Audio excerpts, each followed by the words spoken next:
Alors Milan, bien installé? Il y a un lycée français à Cape Town. Au fait, ton container est arrivé? Dis maman, on reviendra à Mexico? Mais alors, on parlera quelle langue à la maison? Et toi dans tout ça, ça va? Bienvenue dans L'expatriation au féminin, le podcast qui nous relie à travers le monde, avec le soutien de la Caisse des Français de l'étranger.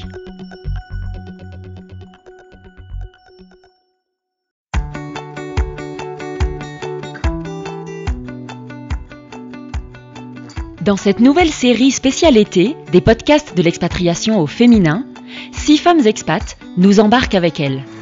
À travers 6 épisodes, ces femmes partagent avec nous leur vie quotidienne dans leur ville d'accueil, leur bilan d'une année d'expatriation écoulée, leur regard sur l'été et l'année à venir. Autant de cartes postales à écouter cet été, que vous soyez sur le départ, sur le retour, en vacances ou pas. Dans cet épisode, je suis très heureuse d'accueillir Pauline qui habite à Istanbul. Bonjour Pauline. Bonjour Amélie. Peux-tu commencer par te présenter rapidement et nous dire qui tu es? Moi je m'appelle Pauline, je suis serial expat, là ça commence à faire un petit paquet d'années qu'on est à l'étranger. Je suis maman de 2 garçons qui sont en 3e là, donc on est en plein brevet, et en 6e. Non, je suis aussi naturopathe depuis peu et encore en formation pour du breathwork, qui est une super technique respiratoire. Tu peux me dire les différents pays où tu as vécu? Déjà, on s'est rencontrés au Venezuela avec mon mari. Et depuis, alors, on a fait une première expat en Algérie. Ensuite, on est rentré en France. On a eu notre premier garçon. Et là, on est reparti ensuite en Égypte, au Mexique, Algérie.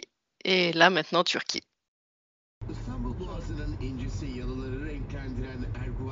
Istanbul, c'est une grosse mégapole. Il y a quasiment 20 millions d'habitants là maintenant.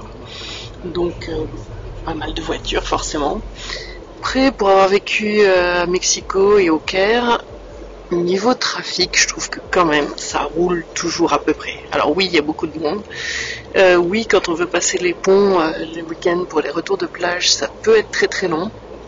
Mais dans l'ensemble, franchement, allez, il y a pire. Et là justement, on va passer sur le pont qui relie donc la rive asiatique à la rive européenne. Il y a 3 ponts à Istanbul. Donc voilà, tout le trafic se concentre ici. Mais c'est juste magique quand on passe dessus. Déjà, ils sont trop beaux, moi je trouve. Et en plus, voilà, c'est superbe parce que la vue, on a une vue sur Istanbul qui est juste hallucinante. Il y a des mosquées qui dépassent, il y a des tours par-ci par-là. Voilà, c'est juste magnifique. Alors là, on est samedi matin. Nous, on a des copains à la maison de passage. Et là, on va leur faire découvrir le kahvaltı. C'est le petit déjeuner turc. C'est un petit déj salé à la limite du brunch avec plein de choses. Et donc là, on est au bord du Bosphore, dans le quartier d'Emirgan. C'est là où on habite, en bas de chez nous. Il y a pas mal de voitures et de trafic le samedi matin. Il y a un bon soleil. On est en début de printemps encore. Et donc voilà, on va aller découvrir le kahvaltı.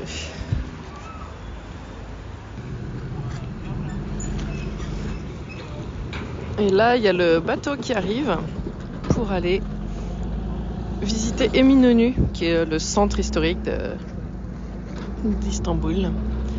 Et donc en fait, nous on habite à côté du Bosphore et c'est vrai que c'est génial de pouvoir prendre ce bateau, de pouvoir voir tous les palais le long de la route, etc. Et donc en une petite heure de bateau, on arrive vraiment dans le plein centre d'Istanbul. Donc ça, c'est chouette. Après avoir vécu dans autant de villes, c'est quoi ton ressenti d'Istanbul en 2024? Alors Istanbul, moi c'est une ville que j'adore. Je trouve qu'elle a un petit côté un peu magique parce que c'est vraiment un mix de plein d'époques. C'est une ville déjà immense. Il y a quasiment 20 millions d'habitants. Je ne sais pas combien de milliers de kilomètres carrés ça fait. Je crois que c'est la ville la plus étendue que j'ai jamais vue. Voilà. Et il y a de tout en fait dans cette ville. Il y a Constantinople, enfin voilà, il y a des quartiers très très vieux, des quartiers un peu intermédiaires, des quartiers très modernes. Et en fait, c'est assez hallucinant de voir comment tout ça cohabite. Et moi, j'adore. c'est quand même Istanbul, c'est pour le coup une ville hyper moderne par certains aspects, quoi. Donc beaucoup plus qu'Alger, c'est une ville hyper sympa, mais c'est vrai que pour le coup, les ados vont plus se retrouver entre eux. Je trouve que c'est beau. En plus, c'est vraiment, ouais, architecturalement, c'est vachement beau. Donc, et il y a le Bosphore au milieu, et pour moi, ça c'est vraiment magique. On dit que les villes avec des fleuves, elles sont tout de suite magnifiques, mais alors avec un Bosphore qui est un bras de mer en fait entre deux mers, moi je trouve ça trop beau. Petit matin sur Istanbul, il est presque 7h. Je vais aller déposer mon fils au bus qui va l'emmener à l'école. Et ici, l'école commence à 8h. Et comme il y a pas mal d'arrêts et qu'on est en tout début de ligne pour le petit ramassage scolaire, et ben il prend le bus à 7h. Et on entend tous les petits oiseaux et les mouettes. Et un bruit de fond, le gros bateau qui doit être en train de passer sur le Bosphore. Et après avoir déposé mon fils au bus, en général, je descends sur le Bosphore pour promener mon chien, surtout là depuis qu'il refait jour tôt le matin. Et là en ce moment, c'est juste génial. Parce que comme il est tôt et qu'il commence à faire jour, on a les dauphins qui viennent se nourrir. Et donc le grand jeu du matin, c'est de trouver les dauphins. Et cette petite promenade sur le Bosphore, c'est toujours un plaisir parce que c'est juste splendide. Il y a tous les petits pêcheurs qui sont là un peu tout le temps en tout cas. Alors Istanbul est aussi connu pour ses chats de rue et ses chiens de rue. Et en fait, s'il y a autant de chats dans les rues, c'est aussi parce qu'en fait, à l'époque, les maisons étaient en bois et donc il y avait pas mal de souris, potentiellement de rats. Et donc voilà, les chats sont les bienvenus à Istanbul. Tous les gens les nourrissent de partout. Ça va aussi pour les chiens. Il y a des croquettes à tous les coins de rue. Il y a même des petites niches pour chats, pour chiens. Donc ça, c'est quand même assez rigolo. Alors celui-là, je l'adore parce que c'est le bruit du simitçi qui passe tous les matins vers 9h15 en bas de chez moi. Le simitçi, c'est le vendeur de simit. Et le simit, c'est ces petits pains ronds avec du sésame dessus qui sont juste trop bons. Et donc en fait, je pense que, je sais pas, c'est le seul pays où je vois ça. Les Turcs adorent les simit et moi aussi. Et est-ce que la langue, c'est un sujet? Les gens parlent anglais ou non? Comment tu te débrouilles?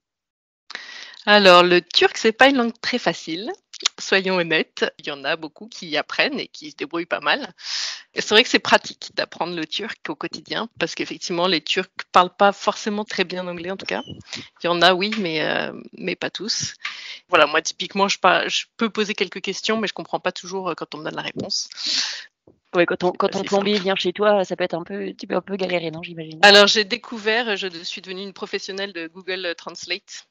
Et c'est vrai que ça sauve des vies. Et en fait, ouais, rien que quand on arrive au supermarché et qu'on voit tous les trucs, on fait « Ah, c'est quoi ça ?» Et c'est là que tu découvres que ouais, le pouvoir traduire à partir d'une photo et tout ça, ça sauve la vie. Alors, j'ai compris que tu n'habites pas dans le centre-ville d'Istanbul, tu habites un petit peu à l'extérieur. Et comment s'organise ta vie avec les enfants? Effectivement, ouais, tu as vraiment plusieurs Istanbul dans Istanbul. Donc nous, c'est vrai qu'on est dans le quartier sympa, vert, où ça respire. On pourrait avoir une vie complètement différente. Tu vois, ceux qui ont des enfants en primaire, ils sont forcément dans le quartier du centre, qui est beaucoup plus urbain, beaucoup moins vert. Et donc nous, mon grand, il est en 3e, donc maintenant il peut prendre le bus tout seul, donc il se débrouille pour aller à l'école par ses propres moyens, revenir, enfin voilà. Il peut faire des choses à pied avec ses copains autour de l'école. Il est assez autonome. Après, les activités. Écoute, alors le problème, il y a beaucoup de choix, il y a plein de choses qu'on peut faire, mais ça va être le problème de la langue en fait, qui va faire qu'on va pouvoir faire telle activité ou pas. Donc ouais, on a un peu adapté le choix des activités en fonction de ceux qui proposaient des trucs potentiellement en anglais. Ils ont fait pas mal de sport, notamment aussi avec l'AS du lycée. Alors, est-ce que tu peux te faire des petites terrasses à Istanbul? Parce que j'imagine qu'il fait beau et chaud. Alors, il fait beau, il fait chaud, c'est un peu un mythe à Istanbul.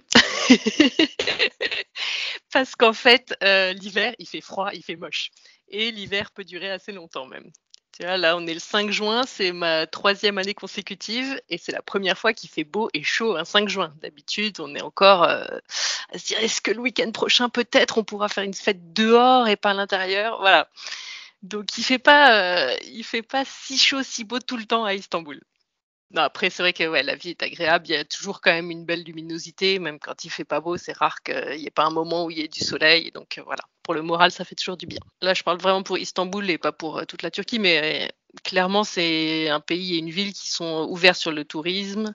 Et donc, c'est hyper facile. Enfin, il y a des restos, on peut manger toute la journée, toute la nuit, même, je pense. Enfin, il y a un choix hallucinant. Et c'est vrai que comme la ville est belle, en plus, il y a souvent des très beaux restaurants avec des super belles vues. Ils chauffent les terrasses encore ici. Et c'est vrai que c'est quand même une ville super facile pour tout ce qui est café, restaurant ici. Alors là, on est sur Nevizade Sokak, qui est une petite rue où il n'y a que des bars dans tous les sens. C'est super rigolo, on est vendredi soir, il y a des petits groupes dans tous les bars. Et on va dîner chez Neil Mele, comme d'habitude, notre resto préféré. Quel serait ton bilan de l'année passée? Cette dernière année, c'est une année qui est passée hyper vite, j'ai l'impression. Et pourtant, tu vois, c'est notre dernière année, a priori. Enfin, là, c'est même quasiment sûr, on rentre en France cet été. Et donc, je me dis que j'aurais dû en profiter vachement plus. Donc, j'ai quelques regrets. J'aurais bien fait beaucoup plus de visites, de choses comme ça. Mais c'est vrai qu'à côté de ça, je faisais une formation. J'avais des examens à passer encore en début d'année, des choses comme ça. Donc, j'étais plutôt tournée boulot que sur profiter de la vie ici, malheureusement. Et qu'est-ce qui t'a plu ou pourquoi tu voulais suivre cette formation de naturopathe? Qu'est-ce qui t'a donné l'idée?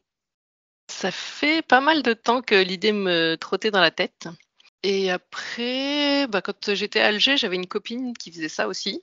Donc j'avais un peu discuté avec elle et c'est vrai qu'elle avait fini de me convaincre. Enfin, à chaque fois qu'elle faisait des mini-présentations pour les expats et tout ça, j'adorais et je trouvais ça vraiment passionnant.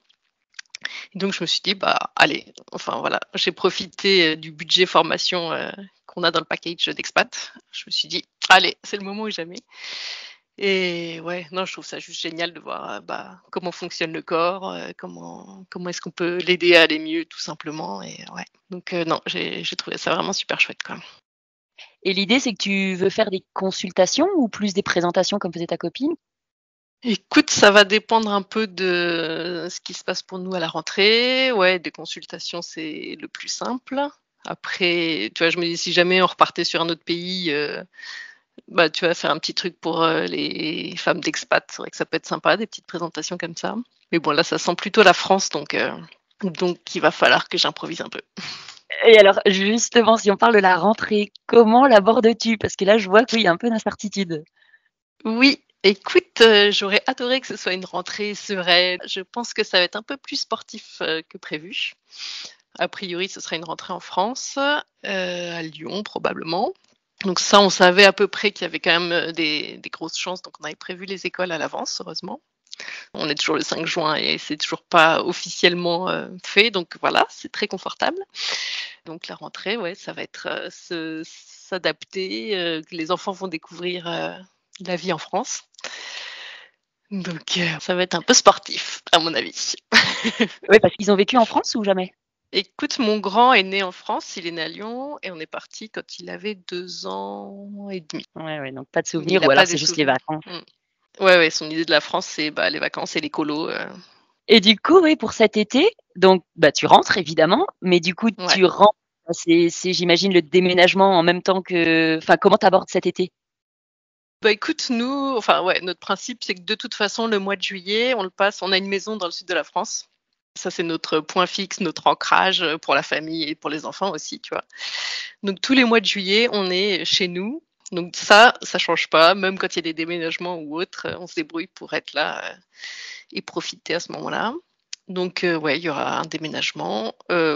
J'ai aucune visibilité, en vrai, sur le reste de l'été, à part ce mois de juillet qui est calé et une semaine en Corse avec des amis. Mais voilà, pour le reste, ce sera un peu de l'improvisation. Kara kedi gireceğine aramıza seni şöyle alalım otur yakınımıza tüm gereksiz Et comment vois-tu la Turquie en termes de culture musulmane par rapport à l'Égypte ou l'Algérie où tu as habité? Pour le coup, c'est encore un pays laïque, officiellement en tout cas. C'est vrai que moi j'ai vécu dans des pays plus officiellement musulmans.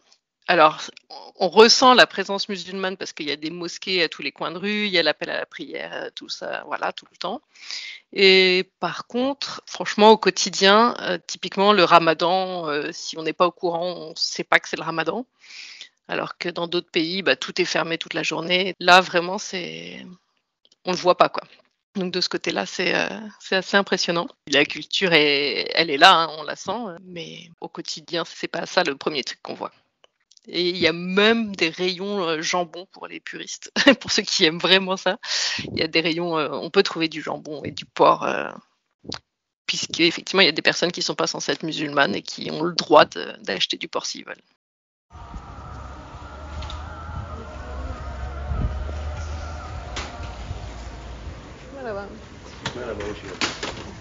Alors, j'arrive au Carrefour pour faire mes courses.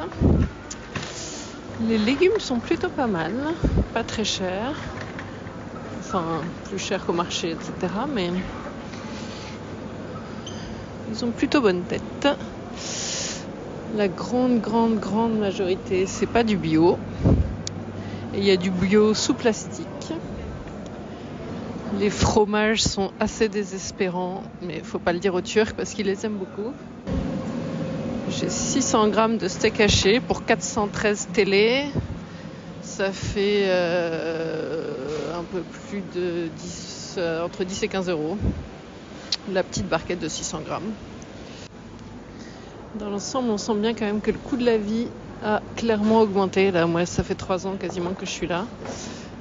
Au-delà du fait que la lire turque s'est complètement effondrée. Quand je suis arrivée, elle était en gros à 10, là elle est à 35. On sent que tout est devenu beaucoup plus cher qu'avant. Là je passe devant le rayon poisson. Alors pour le coup à Istanbul, c'est quand même assez chouette. Il y a tout ce qu'il faut en poisson, beaucoup de bars, de dorades, des petits maquereaux un peu tout le temps. Des petites crevettes, je ne sais pas si elles sont très locales, mais comme il y a le Bosphore qui fait vraiment le lien entre les deux mers, là, juste à côté, il y a du poisson frais facilement. Et là, j'avance un peu dans les rayons.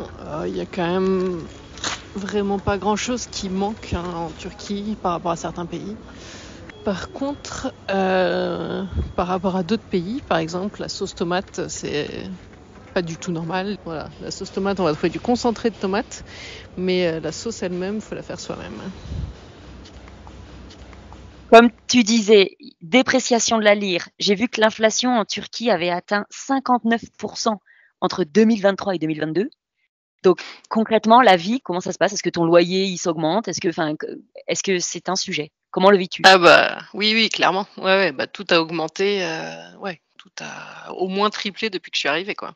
Que je regardais, tu vois, typiquement l'essence, quand on est arrivé, c'était genre 7 lire le litre. Maintenant, elle est à 40. Ce genre de choses, quoi. La viande, pareil. Tout. Le salaire de la femme de ménage. Alors, le loyer, je maîtrise moins, mais je sais que, ouais, tout a flambé, quoi. Pour nous, on est payé pareil et voilà. Donc, on vit...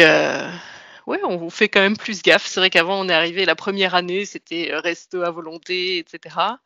Et là, un resto de poisson, tu peux facilement sortir avec, tu vois, si tu pars à 4, 250 euros, qui est devenu... Oui, alors je sais pas, il y a peut-être des pays où c'est rien du tout, mais pour nous, c'est devenu vraiment très, très cher. Donc, il y a certains trucs où ils se font très plaisir. Et j'avais une autre question. Quel a été ton moment le plus fort en expatriation? Écoute, un moment très fort, c'était au Mexique. On a des copains qui ont adopté une petite fille.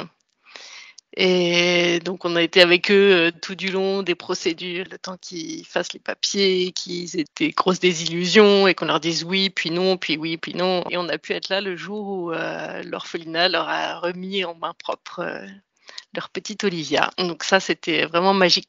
L'expat, on sait que voilà, quand on est loin de la famille et tout, c'est hyper important d'avoir des copains proches. Et là, c'est vrai que là, on avait vraiment l'impression de faire famille. Donc, c'était un très, très beau moment. Eh ben, écoute, je te souhaite bonne chance et bon courage pour ce retour parce que, enfin, comme on dit, hein, une expatriation réussie, c'est évidemment, ça passe par un retour réussi.